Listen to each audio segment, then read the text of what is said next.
Mr. Funny and the Magic Lamp. Roger Hargreaves.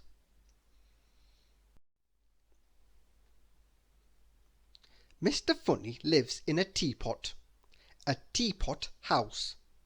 How ridiculous, I hear you say. But it suited Mr. Funny right down to its spout. Now, one day last spring, Mr. Funny discovered an old trunk in his attic, which is under the lid.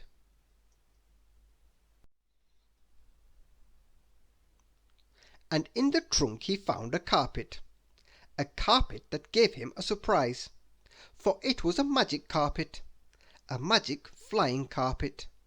Mr. Funny was very excited. There and then he decided to go on a trip to see where the magic carpet would take him.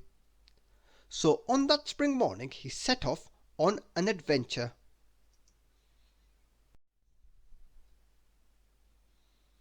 Mr. Funny flew over Lazyland, where he woke up Mr. Lazy with a loud raspberry and a funny face. Mr. Lazy laughed so much he fell out of bed.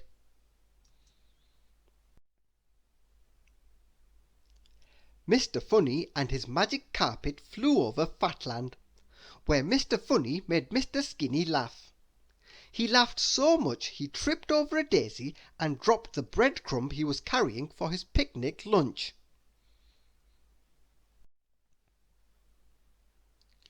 And they flew over Coldland, where Mr. Funny made Mr. Sneeze laugh. He laughed so much that he stopped sneezing.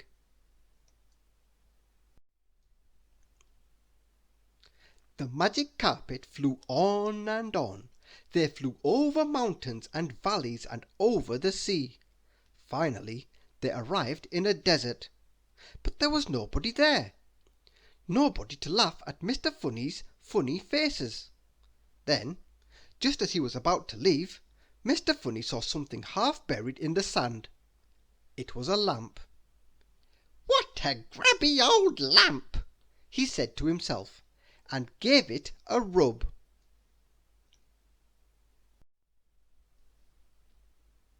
Suddenly, with a clap of thunder and in a cloud of smoke, a genie appeared in front of Mr. Funny.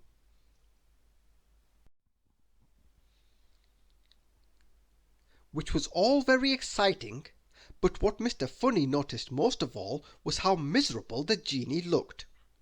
Mr. Funny had never seen anyone look so unhappy.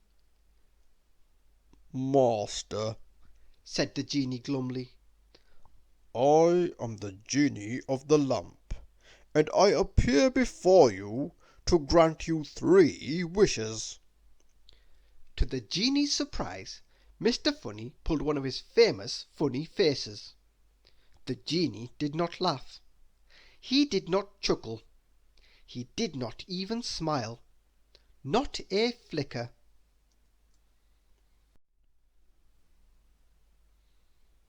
"Oh dear!"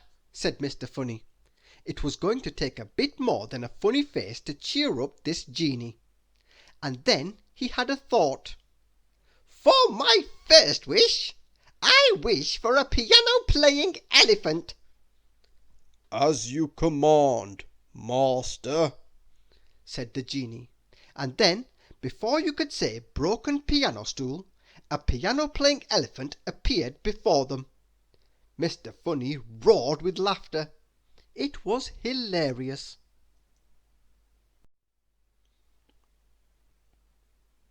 But it was not funny enough to make the genie laugh. He looked just as glum as before. Mr. Funny had another thought. "For my second wish, I wish for a mouse." And before you could say squeak, a mouse appeared.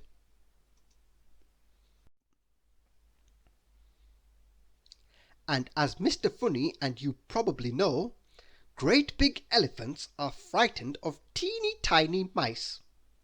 The elephant trumpeted in fear and jumped on top of the piano, which broke under the elephant's weight. Mr. Funny laughed with delight. "Now that was funny!" chuckled Mr. Funny.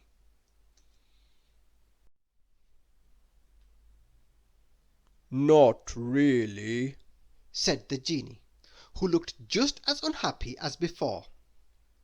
You are a gloomy fellow, said Mr. Funny. You would be too, said the genie, if you had to live in that lamp. It must be a tight squeeze, admitted Mr. Funny. You can say that again, grumbled the genie. There's no room even to cough living in a lamp.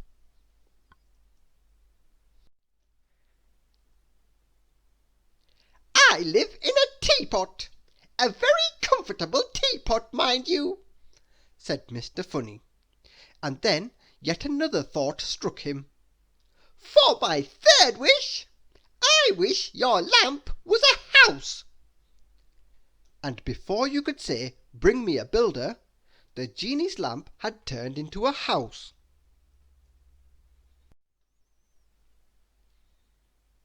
The genie smiled.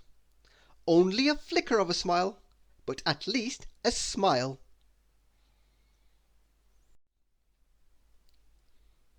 That's more like it, said Mr. Funny.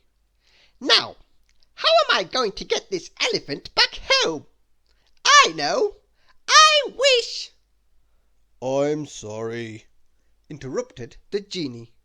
You've used up your 3 wishes. So Mr. Funny and the elephant had to squeeze onto the magic carpet for their ride home. It was quite a sight. Rather funny, in fact. So funny, the genie roared with laughter. Thank you for listening.